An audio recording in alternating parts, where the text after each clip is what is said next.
పాకిస్తాన్ తోక పట్టుకుని గోదాట్లో ఈదేద్దామనుకున్న టర్కీ నిండా మునిగిపోయింది. ఒకప్పుడు ఒట్టోమన్ ఎంపైర్ వారసులమని గొప్పలు చెప్పుకున్న టర్కీ ఇప్పుడు అనవసరంగా భారతదేశంతో కయ్యానికి కాలుదువ్వి 4 వైపులా చిక్కుకుని విలవిలలాడుతోంది. డిప్లొమాటిక్గా కాకుండా మిడిలీస్ట్ సముద్రంలో కూడా మన దేశం టర్కీకి చుక్కలు చూపిస్తోంది. టర్కీ పరిస్థితి ఎంత దారుణంగా మారిందంటే గోరుచుట్టుపై రోకటిపోటు అన్నట్లు మనతో పాటు రష్యా కూడా చేతులు కలపడం టర్కీకి మింగుడు పడటం లేదు. కొరువితో తలగోక్కోవడం ఏంటో టర్కీని చూస్తే మనం అర్థం చేసుకోవచ్చు. అసలు ఈ కథ ఎక్కడ మొదలైంది? టర్కీ చేసిన తప్పులేంటి? భారతదేశం ఎలా తనదైన శైలిలో ప్రతీకారం తీర్చుకుంటోంది? వివరంగా తెలుసుకుందాం. అంతకంటే ముందు ఒక చిన్న రిక్వెస్ట్. ఒకవేళ మీరు మా ఛానల్ సబ్స్క్రైబ్ చేసుకోకపోతే వెంటనే సబ్స్క్రైబ్ చేసుకోండి. పక్కనే ఉన్న బెల్ ఐకాన్ క్లిక్ చేస్తే మేము వీడియో పెట్టిన వెంటనే మీకు నోటిఫికేషన్ వస్తుంది. కామెంట్ సెక్షన్లో మీరు ఎక్కడ నుండి ఈ వీడియో చూస్తున్నారో రాయడం మర్చిపోకండి. ఏ దేశమైనా తన విదేశాంగ విధానంలో ఎంతో జాగ్రత్తగా ఉండాల్సి ఉంటుంది. కానీ టర్కీ తనను తాను ఒక పెద్ద శక్తిగా ఊహించుకుని న్యూ ఒట్టోమన్ విధానం పేరుతో పొగరు అహంకారం చూపించడం మొదలుపెట్టింది. ముఖ్యంగా తన రాజ్యాన్ని ఎక్స్పాండ్ చేసుకోవాలి అని అనుకుంటూ ఉంది. ఇందులో భాగంగా ఇస్లామిక్ ప్రపంచంలో తన పట్టు పెంచుకోవాలని చూస్తూ పాకిస్తాన్తో సైనిక సహకారాన్ని పెంచుకుంది. ఇది మన దేశానికి మొదటి నుండి ఇబ్బందికరమైన పరిస్థితి. ఈ మ్యాప్ చూస్తే మీకు టర్కీ జియోగ్రఫీ అర్థమవుతుంది. మన భారతదేశం పింక్ కలర్లో హైలైట్ చేయబడింది.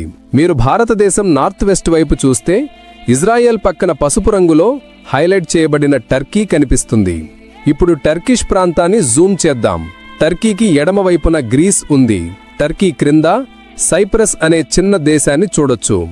మీరు చూసే నీలిరంగు మొత్తం మెడిటేరియన్ సముద్రం. కానీ మీరు జాగ్రత్తగా చూస్తే సైప్రస్ కూడా ఈ సముద్రంలోనే ఉంది. అంతేకాకుండా అన్ని గ్రీకు దీవులు అక్కడే ఉన్నాయి. మెడిటేరియన్ సముద్రంలో ఎక్కువ భాగం గ్రీస్ ఉంది. భారతదేశం పక్కన ఉన్న చిన్న పొరుగు దేశాలను చైనా ఎలాగైతే ఆక్రమించడానికి ట్రై చేస్తూ ఉందో అదేవిధంగా టర్కీ ఈ 2 దేశాలను అణచివేసి తన ఆధిపత్యాన్ని చాటుకోవడానికి ప్రయత్నిస్తోంది. అసలు ప్రాబ్లం ఎక్కడ స్టార్ట్ అయిందో తెలుసుకుందాం. ఇది సరిగ్గా 2025లో కాశ్మీర్ సరిహద్దులో మనకు పాకిస్తాన్కు మధ్య కాన్ఫ్లిక్ట్స్ పెరిగినప్పుడు పాకిస్తాన్ టర్కీకి చెందిన సౌగా డ్రోన్లను మన సైన్యానికి వ్యతిరేకంగా ఉపయోగించింది. ఇది మన దేశ అధికారాల మీద దాడి చేయడమే. స్నేహం చేయడానికి అవకాశం ఉన్నప్పుడు టర్కీ మన శత్రువుతో చేతులు కలిపి మనకే వెన్నుపోటు పొడవాలని చూసింది. మన రోట్లో వేలు పెడితే ఏమవుతుందో రుచి చూపించాల్సిందే అని భారతదేశం అప్పుడే నిర్ణయించుకుంది. టర్కీకి అర్థమయ్యేలా దాని పెరట్లోనే నిప్పు పెట్టాలని ఒక ప్లాన్ వేసింది. ఆ ప్లాన్ దెబ్బకు టర్కీ విలవిలలాడింది. చేతులు కాలేక ఆకులు పట్టుకుంటే ఏం లాభం అన్నట్లు ఇప్పుడు టర్కీ పశ్చాత్తాపపడినా ప్రయోజనం లేకుండా పోయింది. టర్కీకి బుద్ధి చెప్పడానికి భారతదేశం ఎంచుకున్న మార్గం అద్భుతమైనది. ఎదురుదాడి చేయడం కన్నా శత్రువును డిప్లొమాటిక్గా ఏకాకిని చేయడమే మంచిది అని మన ప్రభుత్వం భావించింది. శత్రువుకి శత్రువు మనకి మిత్రుడు అనే చాణక్య నీతిని అమలు చేసింది. టర్కీ ఏ దేశాలనైతే చిన్నవిగా చూసి అణచివేయాలని ప్రయత్నిస్తోందో ఆ దేశాలతోనే మన దేశం ఫ్రెండ్షిప్ చేయడం మొదలుపెట్టింది. అవే గ్రీస్, సైప్రస్, అర్మేనియా. ఈ 3 దేశాలు టర్కీకి పొరుగున ఉండి దాని ఆక్రమణకు, అత్యాచారాలకు బలవుతున్నాయి. భారతదేశం ఈ దేశాలతో కేవలం మాటలకే పరిమితం కాకుండా బలమైన రక్షణ ఒప్పందాలు చేసుకుంది. ఆ ఒప్పందాలు ఏంటో ఇప్పుడొకసారి చూద్దాం. ముందుగా మనం అర్మేనియాతో ఒప్పందం గురించి చెప్పుకోవాలి. ఏప్రిల్ 2025లో భారతదేశం అర్మేనియాతో ఒక ఇంపార్టెంట్ డిఫెన్స్ కోఆపరేషన్ ఒప్పందంపై సంతకాలు చేసింది. ఇది ఆర్మేనియాతో మన దేశ రిలేషన్స్ ఎంతగానో స్ట్రాంగ్గా మార్చింది. ఆ తర్వాత సైప్రస్తో ఒప్పందం. సెప్టెంబర్లో స్వయంగా మన ప్రధానమంత్రి నరేంద్ర మోడీ సైప్రస్లో పర్యటించి అక్కడి ప్రెసిడెంట్ నికోస్ క్రిస్టోడోలిడిస్తో 5 ఏళ్ల డిఫెన్స్ కోఆపరేషన్ కాంట్రాక్ట్ మీద సంతకాలు చేశారు. ఈ ఒప్పందాల ద్వారా భారతదేశం టర్కీ చుట్టూ ఒక వ్యూహాత్మక వలయాన్ని నిర్మించింది. టర్కీ రాజధాని అంకారా ఈ పరిస్థితిని చూసి గడగడలాడిపోతోంది అని అంతర్జాతీయ మీడియా కోడైకోస్తోంది. ఒకవైపు డిప్లొమాటిక్ కాంట్రాక్ట్స్ చేసుకుంటూనే మరోవైపు సముద్రంలో తన బలాన్ని ప్రదర్శించడం మొదలుపెట్టింది భారతదేశం. టర్కీకి ఎంతో ముఖ్యమైన మెడిటేరియన్ సీలు మన యుద్ధ నౌకలు ప్రవేశించి టర్కీ మిత్రదేశాలతో కలిసి కంబైన్డ్ విన్యాసాలు చేయడం మొదలుపెట్టాయి. ఇది చూసిన టర్కీకి దిమ్మ తిరిగి మైండ్ బ్లాక్ అయింది. ఇకపోతే మనం ఐఎన్ఎస్ త్రికాండ్ గురించి చెప్పుకోవాలి.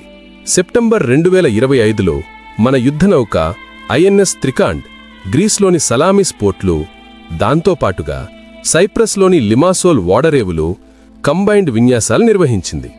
ఇది కూడా టర్కీకి గుండెల్లో రైళ్లు పరిగెత్తించింది. ఇక ఐఎన్ఎస్ చెన్నై, దీనికి ముందు జూలై 27 నుండి 29 వరకు మన ఐఎన్ఎస్ చెన్నై గ్రీస్ యుద్ధనౌక నికిఫోరోస్ ఫోకస్ తో కలిసి మెడిటేరియన్ సముద్రంలో తన శక్తిని ప్రదర్శించింది. మన నేవీ పవర్ ఎంత ఉందో కేవలం టర్కీకి మాత్రమే కాదు, ప్రపంచానికి కూడా తెలిసి వచ్చింది. ఐఎన్ఎస్ తమల్ గురించి చెప్పుకుంటే, ఆగస్టులో మన ఐఎన్ఎస్ తమల్ గ్రీస్లోని సౌడా పోర్ట్లో గ్రీకు మిసైల్ క్రూయిజర్ రిట్సోస్తో కలిసి విన్యాసాలు చేసింది. ఇవి నా భూతో నా భవిష్యత్తు అన్నట్టు ఉన్నాయి. వాటిని చూసిన టర్కీతో కాటు మిగిలిన శత్రుదేశాలకు కడుపు మండిపోయింది. ఎందుకంటే మన దేశం టర్కీకి ఇప్పుడు పక్కలో బల్లెంలాగా మారిపోయింది. ఈ వరుస విన్యాసాలు టర్కీకి క్లియర్ మెసేజ్ పంపించాయి. మేము ఎక్కడికైనా రాగలం, ఎవరితోనైనా కలవగలం అని టర్కీకి బుద్ధిమొచ్చేలా చెప్పింది మన దేశం. ఈ పరిణామాలు టర్కీని పదే పదే ఆశ్చర్యానికి గురిచేస్తున్నాయి. ఇక టర్కీ పరిస్థితిని మరింత దారుణంగా మార్చింది రష్యా. ఒకప్పుడు టర్కీ రష్యా నుండి సుదర్శన చక్రం లాంటి S-400 ఎయిర్ డిఫెన్స్ సిస్టమ్ కొనుగోలు చేసింది. ఈ ఒప్పందం కారణంగా అమెరికా టర్కీపై తీవ్ర ఆగ్రహం వ్యక్తం చేసి తమ 5వ తరం F-35 యుద్ధ విమానాల ఒప్పందం నుండి టర్కీని బయటకు గెంటేసింది. ఇప్పుడు టర్కీ మళ్లీ అమెరికా వైపు మొగ్గ చూపుతుండడంతో రష్యాకు కోపం వచ్చింది.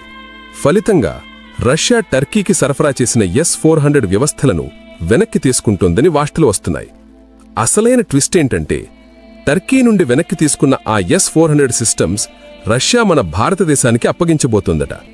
తాంబూలాలిఖ్యాను తన్నుకు చావండి అన్నట్లు టర్కీ ఇప్పుడు అటు అమెరికాకు ఇటు రష్యాకు కాకుండా పోయింది. దాని పరిస్థితి ఇటు చూస్తే నుయ్యి, అటు చూస్తే గొయ్యిలా తయారైంది. చివరి దెబ్బగా బ్రహ్మోస్ మిసైల్తో మనం టర్కీని గడగడలాడించాము.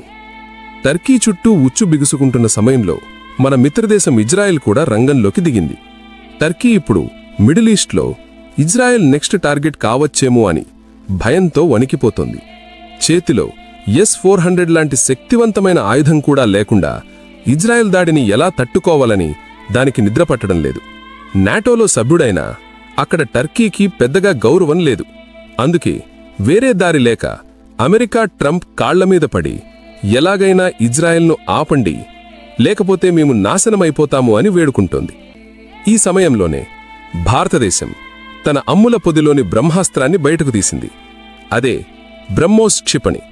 ప్రస్తుతం వచ్చిన ఇంపార్టెంట్ న్యూస్ ఏంటంటే, 4500 కిలోమీటర్ల కంటే ఎక్కువ దూరం విధ్వంసం సృష్టించగల బ్రహ్మోస్ ఆకాశ్ క్షిపణులను భారతదేశం, గ్రీస్, సైప్రస్ దేశాల్లో మనం మోహరిస్తున్నాము. అంటే టర్కీ వెన్నులో ఉణుకు పుట్టించేలా మన మిసైల్స్ దాని పెరట్లోనే ఉండబోతున్నాయి. ఇది చాలదన్నట్లు భారతదేశం గ్రీస్కు long range land attack cruise missile LRACM supply చేస్తానని అనఫీషియల్గా హామీ ఇచ్చింది. ఈ వార్తతో టర్కీకి ఏం చెయ్యాలో పాలుపోవటం లేదు. చివరగా చెప్పేదేంటంటే, ఒకప్పుడు పొరుగు దేశాలను భయపెట్టి బ్రతకాలనుకున్న టర్కీ ఇప్పుడు అన్ని వైపుల నుంచి సమస్యలను ఎదుర్కొంటూ ఉంది. ఒకవైపు భారత నేవీ ఫోర్స్, మరోవైపు ఇజ్రాయెల్, ఇంకోవైపు రష్యా లాంటి దేశాలు టర్కీకి వ్యతిరేకంగా మారాయి. టర్కీ స్వయంగా భారతదేశం ముందు మోకరిళ్ళి క్షమాపణ చెప్పే రోజు ఎంతో దూరంలో లేదని ఇంటర్నేషనల్ స్కాలర్స్ భావిస్తున్నారు.